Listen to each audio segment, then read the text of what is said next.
Go for it. My name is Jamie Lewis, and I will be interviewing the U.S. senatorial candidate, incumbent Senator Mark Udall. Welcome, Senator.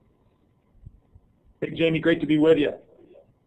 Let me start off, if I might, by just thanking you for giving me this opportunity and to share my commitment to the efforts of the disability community has put forward. If you think about it, the community has made the case that civil rights are broadly applied, and you all know that the community has been too often segregated. I have a very good friend, if I could share a story, who was paralyzed from the waist down in a climbing accident. And a number of years ago, he was talking about tabs.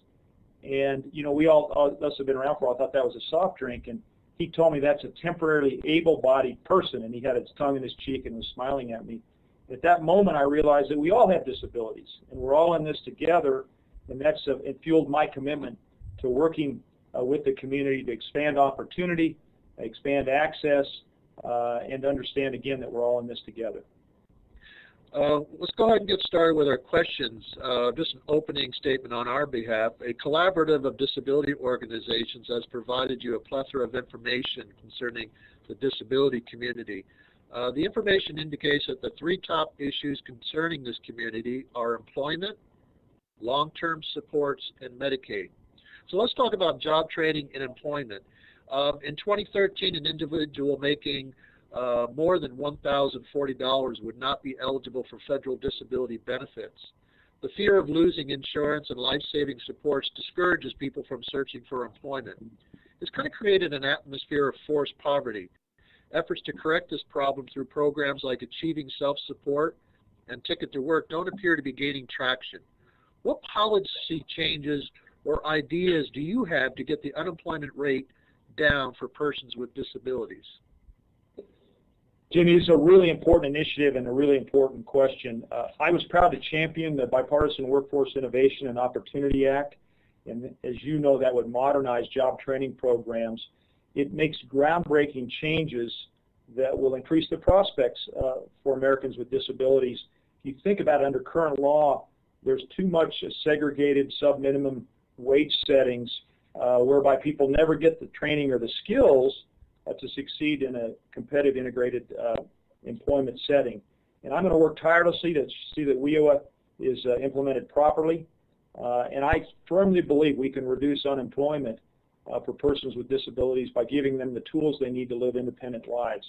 As a follow-on to that comment, that's why I'm also proud to support the Community Integration Act of 2014.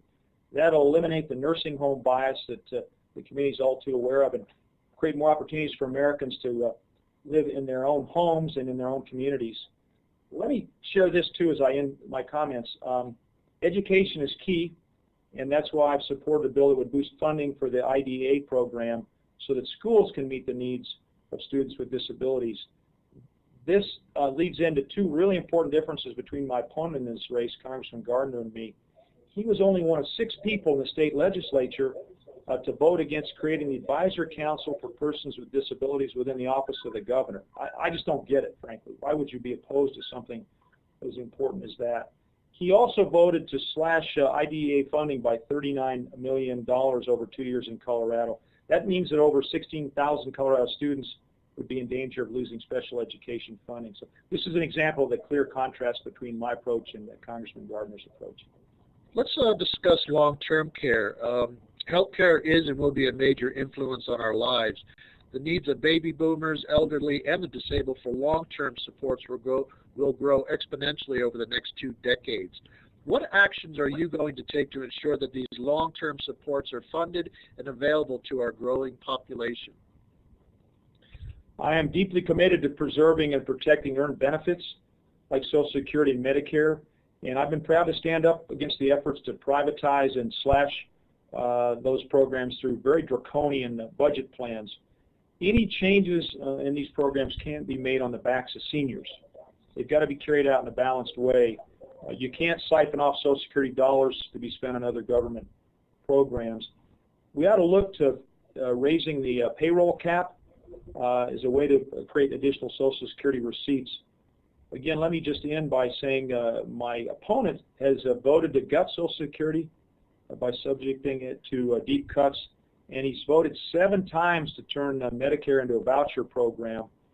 That doesn't get the job done. It certainly doesn't help all of us if we were to pursue such a draconian approach.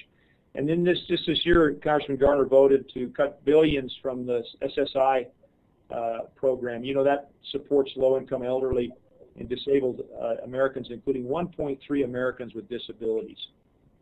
Well, that kind of dovetails into our third question, Senator. Over the last few years, some have made an attempt to slow down the growing cost of Medicaid. One plan provided a proposal that would provide states with block grants. There are estimates that this change would save $1 trillion over a 10-year period.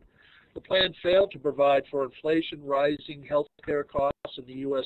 size of the U.S. population. The budget numbers would be frozen at 2012 budget levels. The premise is that the plan would provide the same service for Medicaid recipients and still save $1 trillion or approximately 30% of the program. Do you support proposals of this nature? And if not, what is your alternative plan? I strongly oppose block granting Medicaid. Medicaid has to be protected for the 61,000 Colorado beneficiaries with disabilities. I also supported the expansion of Medicaid, to your question about what I would do, and that's benefited over 178,000 Colorado families. Republicans across the country, by the way, have supported Medicaid expansion because it makes sense and it helps those who need it. And I believe it keeps health care costs down because it lowers the uninsured rate and it provides crucial services to Coloradans. And it also gives people the certainty and the security of knowing they have coverage. The emotional costs without having coverage are enormous. Again, my opponents on the other side of this, he's repeatedly supported block granting Medicaid. It would have bankrupted the program, and then it would have left thousands of Coloradans out in the cold. And then earlier this year, and I can't quite believe the story, but it's accurate. He told a woman in a wheelchair with a breathing tube that we have to protect Medicaid, and then he turned around and told a reporter in Washington that he opposed the expansion of Medicaid. That's just wrong. It's wrong for Colorado, it's wrong for our economy, and it's not what Coloradans expect from us. Well, Senator, we want to thank you for your time. We know these questions are very complicated. Do you have any closing statements for us? Yeah, let me just thank you again for including me in the discussion. Let me thank you for your leadership. We're all in this together, as I said in my initial remarks, and I've really been proud to fight for all of Colorado. I've fought against budget cuts that would place an undue burden on disabled Coloradans, the middle class, and seniors.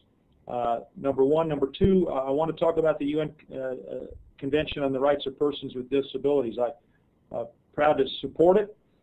We have more work to do to ratify that treaty. That was a very disappointing time for all of us when certain members of the Senate opposed what makes sense when it comes to protecting the rights and dignity of persons with disabilities all over the world. I also voted for a bill to boost the Individuals with Disabilities Education Act, IDEA, by $12 billion. And we're going to fully fund that program so schools are able to serve the needs of children with disabilities.